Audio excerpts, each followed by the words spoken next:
Well, for me, I got into voice acting. I started doing theater when I was, it's been 11 or 12. And my director at the time, so I was doing a show through the Calgary Young People's Theatre on account of being a young people at the time. And my director had just started working at the studio. She was working on a show, and she said, you would probably really enjoy auditioning for this studio. So I snuck in for generals, and then basically right after that, I booked my first role. I think I was a princess. I remember getting the call. I was in my, it was in science class in the ninth grade. I was in ninth grade. Seventh grade? Nine. Definitely grade 9. Definitely grade 9. Mrs. Fendelander's class. Like, my mom phoned me, and she's like, "Oh, sweetie, you got a part." And I'm like, "Oh my god," because I didn't sound like that. I didn't. I sounded way cooler. Yeah, so it depends how you define full-time, part-time. So cartoons are not my full-time job. So you don't usually just do cartoons. So you'll do like cartoons and like radio spots, and then you'll voice some training videos, and then we do web stuff as well. So we'll vlog and live stream, and we animate, and I record remotely as well for places like LA. And I went to university, so like you can do all kinds of different things. But for right now, this is sort of what I would like to be doing more of all the time. As a voice actor, so some of the biggest challenges I think for me, flu season. Flu season for most people, not a big issue. As a voice actor, if you've just booked a part and then all of a sudden you lose your voice, kind of a big issue. You sort of want your voice to be on point, like on fleek all the time, so that if you get a call and someone's like, "Hey, can you come audition like in 20 minutes?" that I'm not like full of mucus, like, or have a lost voice. It's also one of the big challenges is sort of being okay with failing more than you succeed, which is kind of a weird thing. I think it's a very like actor thing in general, where if you go to 5 auditions, if you book 1, congratulations, like that's a victory. And I think for a lot of people it'd be like, well, I didn't get this one and I didn't get this one. And I've certainly struggled with things where I'm like, am I doing a good job? Am I good? Am I doing a good job? Like, so I think that's one of the bigger challenges with the arts in general, is just being okay with the learning curve that comes from not succeeding all the time. It's hard to chalk up to like one of the most rewarding things. So there's a lot of rewarding things about voice acting for me. I think for years and years for me it was people get really connected to shows. So there's really big online communities, and I think being able to have an impact and get to talk to people that maybe like you did a show and they're like, I was really, really down, and then I watched this show and this character and the way you characterized that voice, that actually made me feel really good, and it empowered me to sort of feel better. I think that's a huge part of it for me. And then I think one of the other really cool things about voice acting is that it is non-discriminatory. It can be really liberating. You go, and so I'm like, today I'm a 12-year-old girl. Next week, I'm a 10-year-old boy. The week after that, space dragon. Week after that, flying robot. And so it's like you really get to like extend yourself and move into all these different little niches. But I just find it really liberating, really fun. Like, all of the characters I've voiced are probably my favorite for different reasons. I think one of the characters I'm most fond of is a character called Fiona from a show called Zoids, which was like one of my very first shows that I ever did. I was 14. I don't sound like that anymore, but it was my first big role, and I booked that one at the same time as I booked a show called G Gundam, a character called Allenby. And so those two characters all in, I think, were like really like powerfully like don't touch the mic, Caroline, don't. Very like powerful and emotional, because I was finally like, I think I found something that I can do, and I'm kind of good at it, and it's really fun. There's another one we did in 2004 called Maihime, and that character, my Tokiha, is one of my favorites because she was like one of my first magical girls. She was one of my first magical girls. I'd be remiss if I didn't mention Cardfight Vanguard because Misaki was like, that show has been running for a lot of seasons. And that's something we don't talk about in voice acting a lot because a lot of shows will be like a 12 episode run or a 26 episode run, 24 episodes, which is like 3-4 months of work, like good work. And then that's it. And so then you wait for your next round of auditions. Cardfight Vanguard has been running for 7 seasons? 7 seasons? At least 7. And to have that kind of consistent work with a character is like awesome. That's awesome. I think one of my favorite vocal warm-ups for myself, because I'll voice characters of all different ranges, is starting at the top of your range and then working your way down into other ones. So little boys versus little girls, there's very different types of reads, especially for a lot of the kids style animes. So the reads are very different. Little boys are like entirely like in anime, everything is like, hell yeah, hell yeah. So like all your reads have to be really like energetic and like fist pump all the time. So what I'll usually do is I'll start a little bit higher up in the range. So we'll start with a little girl. We'll sort of work our way down into a more mid-range. So we'll look at like 12, 14 years old, and then we can sort of work into a more grown-up, lower read. And then as I slowly warm into that register, we're going to drop down into like, add a little bit more rasp, right? Because a boy, you want to actually like give them a lot of gravel. And then sometimes there's younger boys too, right? So you're going to be like, I draw! So it just depends which character you're going for. But little boys, typically, I'll warm down into a bit of a lower range, and then I throw in a little bit of rasp. So you think like Nelson Muntz, right? Hey, Lisa. It's a really bad Nelson Muntz. But here's the cool thing about impressions. The worse you are at impressions, the more you can use them to build voices for your own repertoire. So be like, oh, I'm Homer Simpson. No, you're not, but that's a great voice, right? Like, it's a technique. It's a technique. You'd be like, can you do Cartman? I'm like, no, I can't, but now I have this voice, and so this is kind of fun. So it's the process. It's changed for me in a few sort of interesting ways, because I started when I was 14. I am now 31.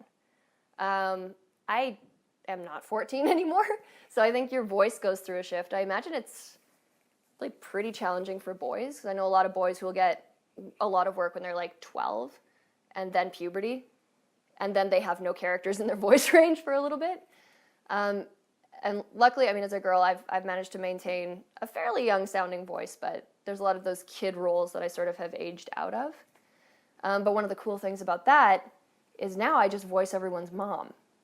So you move from like little kids into everyone's mom, and you get that read down pat as an older lady, as an old woman, you know. And I think one of the main things to remember, because next year I think will be 18 years I've been in the industry. And so I think it's important to continue challenging yourself, because a lot of the times, like, you're sort of like, if you've voiced everyone you can possibly voice, so I'm like, I've voiced kids, I've voiced robots, I've voiced fish in the sea and birds in the sky and all of that, like, am I having fun still? So I think if you can find ways to challenge yourself in every role, there's these characters called incidentals that you get, and they're sort of like Pilot 21A or like Spectator 3C. I think use those opportunities to like, I'm going to try something weird. It's really easy to get complacent in your job if you typically voice a specific type of character. So if you're always voicing 12-year-old girls, which I did for years and years, it can be really easy to just be like, okay, I know how to do this. I know how to do this. I'm not thinking about it. I'm not activating the area of my brain that's connecting with the character as I need to. So I think remaining mindful in those situations and keeping up on your training and making sure to challenge yourself with every session is super important.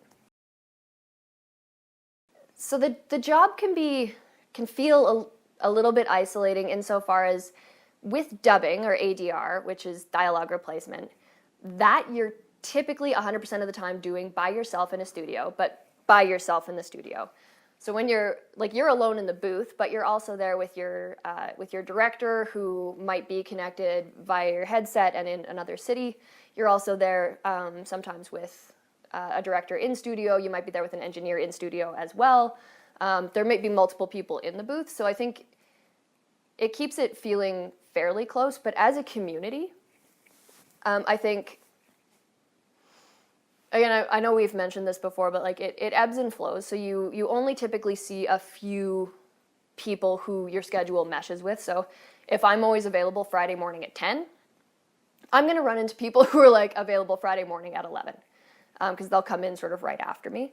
And in that way, I think it's important to sort of stay connected. And we've tried really hard to get connected with a lot of the people in the city so that we have peers to like share ideas with and share tips and tricks with, like, well, how do you do blood curdling screams for 3 hours? Because this is my trick for doing that, and you can share ideas, and then it builds the community a little bit better. And I think with a community that does primarily ADR, it can be really challenging to keep that community connected. There are so many crazy talented influences that I think, I mean, I like to think I've absorbed a lot from them.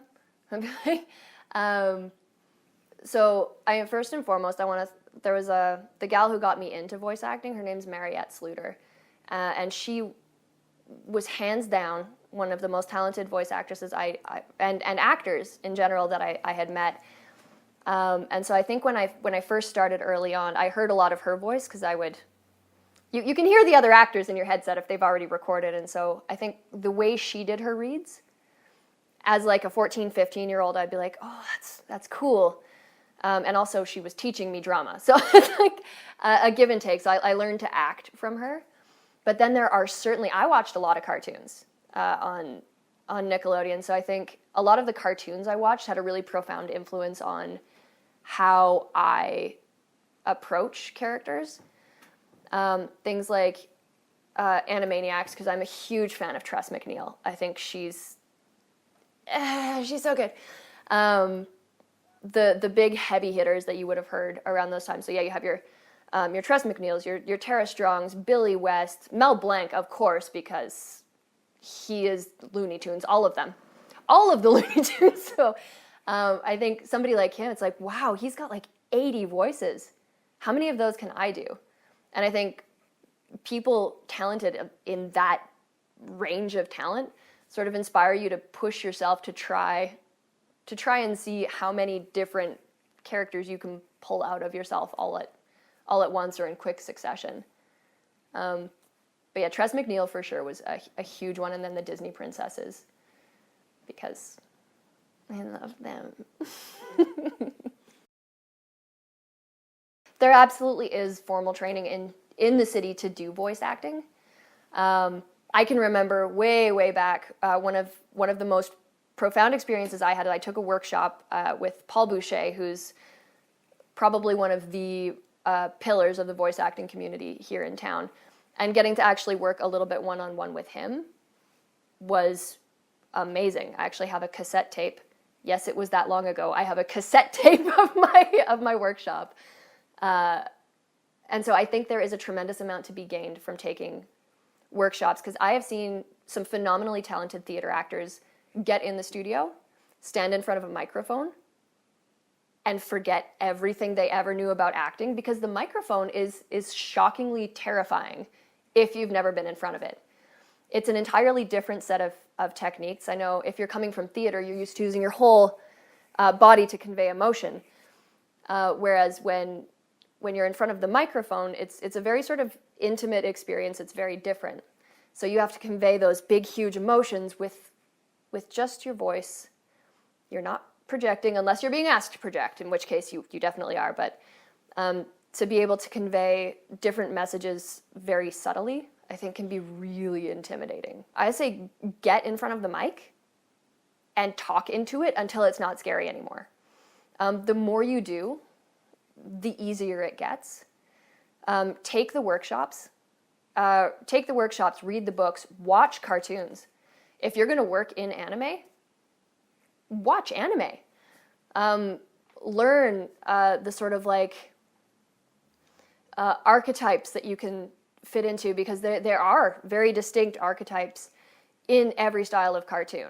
And anime very specifically, there are lots of archetypes, and you can learn where your niche is in there and what your range is, and you can see the sort of sweeping storylines, and I think it gives you a more personal connection with the work. Yeah. Do those things. Do those things. Do the advice that I gave. Yes, yes. Misconceptions and piss-offs. I think one of the big ones for me, and I'm sure it'll get mentioned 100 times, is, okay, do a voice then. I'm like, I'm a voice actor. Do a voice. I'm doing it. And then people don't like that. But that's not that big of a piss-off. It's kind of funny. I think one of the major things is that you work a very typical, like, 8 hours a day work week, which is not usually the case.